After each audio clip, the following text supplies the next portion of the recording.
Drugs కేసులో విచారణకు హాజరైన నటుడు రవితేజను సిట్ అధికారులు పలు ప్రశ్నలతో ఉక్కిరిబిక్కిరి చేశారు.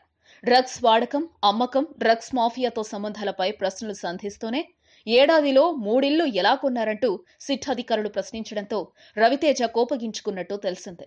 కేసు ఒకటైతే అడిగేది మరొకటి. ఇది పద్ధతి కాదంటూ రవితేజ సిట్ అధికారులకు ధీటుగా జవాబిచ్చినట్టు సమాచారం.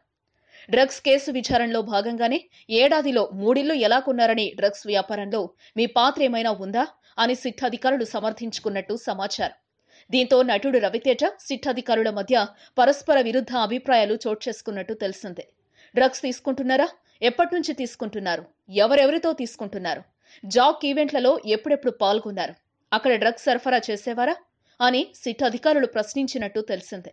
దీంతో రవితేజ ఉద్రేకానికి లోనై డ్రగ్స్ అలవాటే లేనప్పుడు ఇతరుల గురించి అడగడం దేనికి అంటూ సిట్ అధికారులను ప్రశ్నించారు. జీషాన్ ఎవరో తెలియదు, కెల్విన్ మాత్రం ఈవెంట్లలో కలిసేవారని రవితేజ సిట్ అధికారుల ముందు అంగీకరించినట్టు సమాచారం.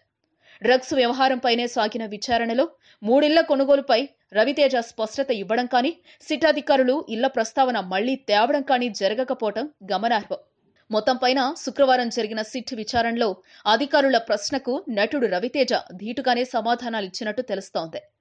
కాగా డ్రగ్స్ సూత్రధారులు కెల్విన్ జాకర్లతో హీరో రవితేజకు ఉన్న సంబంధాలపైనే సిట్ దృష్టి కేంద్రీకరించింది. 10 గంటల పాటు సుదీర్ఘంగా విచారించిన సిట్ ఆశించిన స్థాయి సమాచారాన్ని సేకరించలేకపోయినట్టు తెలుస్తోంది.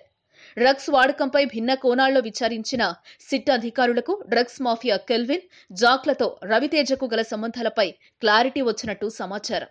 జీషాన్తో రవితేజకు కెల్విన్ పరిచయమైనట్టు, ఈవెంట్స్లోనూ లావాదేవీలు జరిగినట్లు సిట్ భావిస్తోంది. అయితే ఈ కేసులో రవితేజ డ్రైవర్ శ్రీనివాసరాజు కీలకమైనందున అతన్ని శనివారం విచారిస్తున్నారు. కెల్విన్, జీషాన్లతో సంబంధాలపై తొలుత తనకెవరూ తెలియదని చెప్పిన రవితేజ సిట్ దగ్గరున్న ఫోటోలు, ఫోన్ సంభాషణలు వినిపించడంతో కెల్విన్ మాత్రమే తెలుసునని అంగీకరించినట్టు సమాచారం. Please subscribe. Hi, it's me Purna. Please subscribe.